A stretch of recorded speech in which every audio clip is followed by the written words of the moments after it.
Hello and welcome to Sam's Gospel Music course. This is covering our lesson, which is available on our website, Standing in the Need of Prayer. It's a Negro spiritual as we are celebrating Black History Month. Now I have my version, which is in the African American Heritage Hymnal, page number 441, but you can download your lesson copy off of our website at www.samsmusic.com. As you know, I'm very big on learning the melodies of songs, especially the actual traditional melodies. Now, if you're noticing on the key signature, it shows 1 sharp, which generally means, and it's the F sharp. For those that have been taking the scale courses in our lesson workbook, you will know that the F sharp is found in the G major scale. There's your F sharp. This way you already know what scale you're in. Now, for those that are taking sight reading or learning notes, we didn't provide on this lesson the actual notes because you have the different scales in your workbook, which will give you an idea of what note is being played. Reading from the sheet music, we know that is a B, and you notice the next note is A sharp. A sharp is, there's your A, sharp to A, half a step. Takes you to B flat. That's the melody. And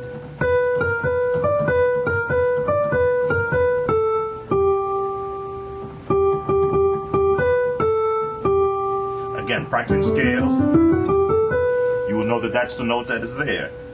Okay, we'll continue with the refrain.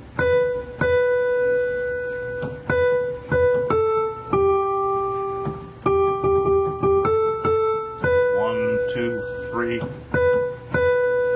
3.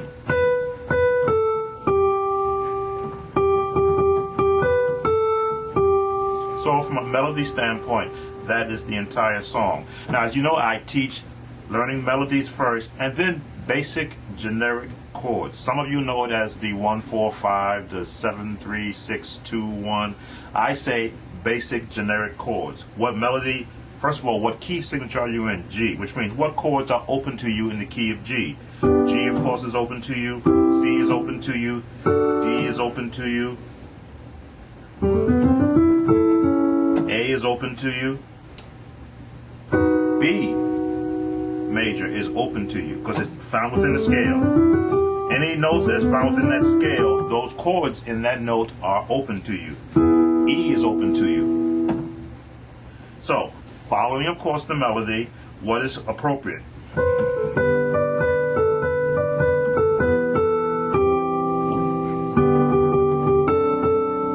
Very basic. I messed up. Try that again.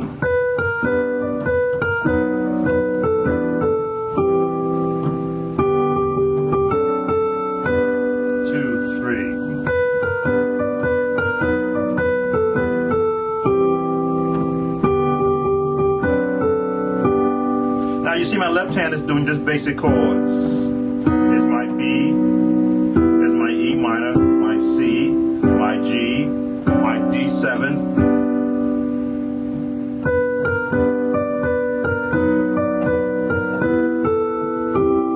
Very basic.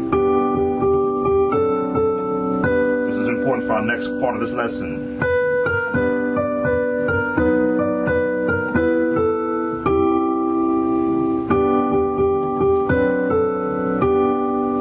Now that's basic one-on-one beginner applying basic chords to the melody.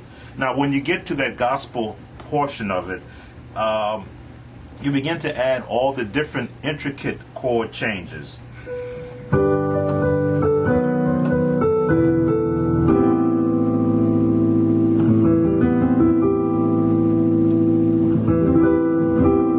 You should know what that is. That's just an inversion.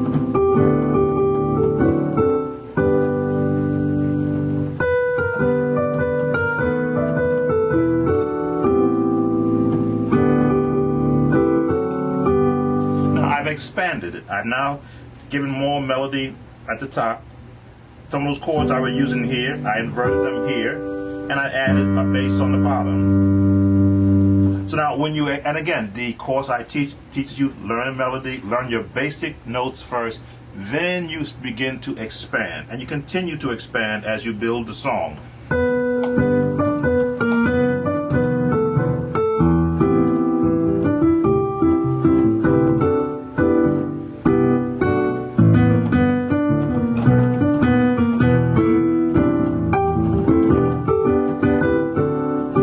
It's me.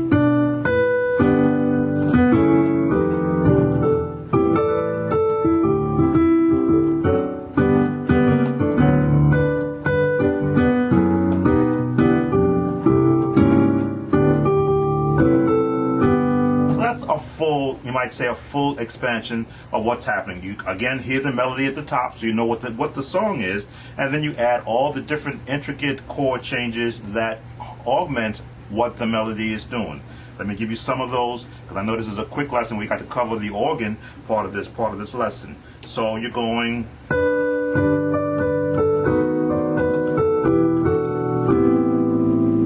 Try that again.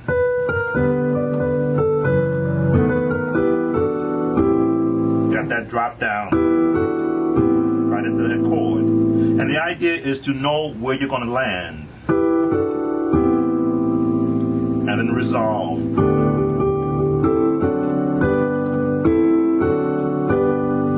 Standing in the need of prayer.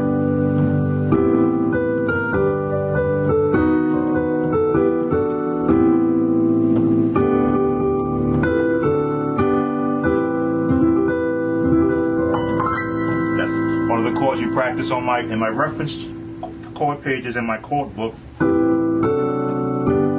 And the left hand, again, very important, as it sort of gives you that bass on the bottom and chording, additional chording.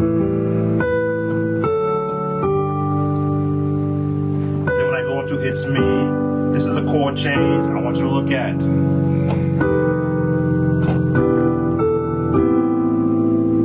Now you gotta have the ability to stretch your fingers. It's me, it's me, it's me, oh Lord. Let's get this book out of the way, it's moving on me. Here's our first chord. It's me. Now,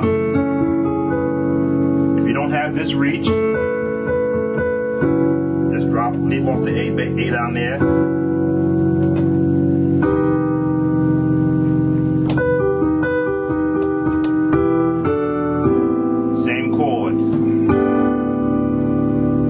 G9, because I added a note here.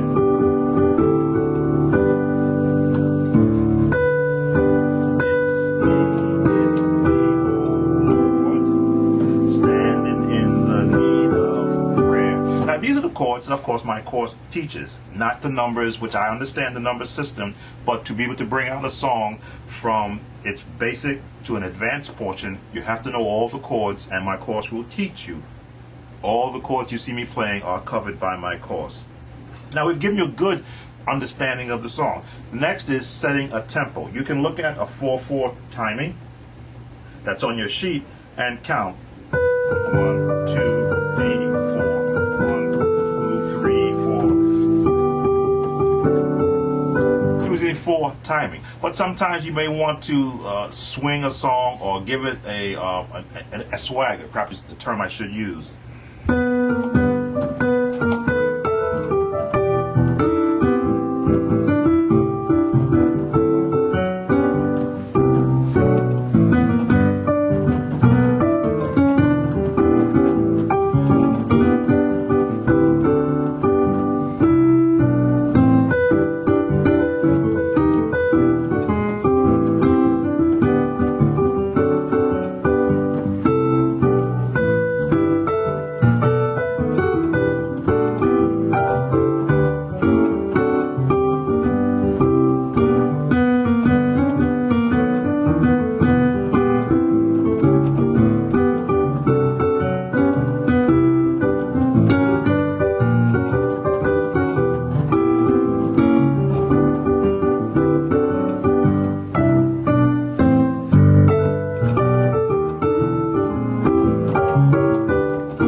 idea that you can apply different styles to the same melody, again staying within the context of the song. You hear the melody at the top, and I'll just throw,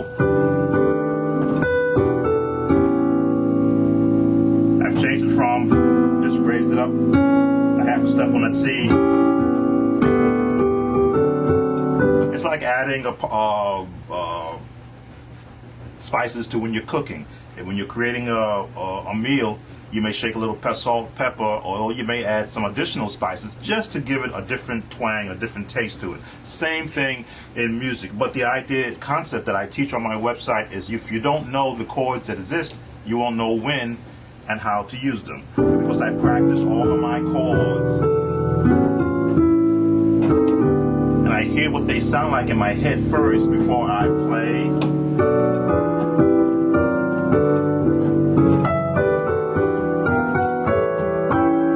I can use it, of course, keeping the song in its context.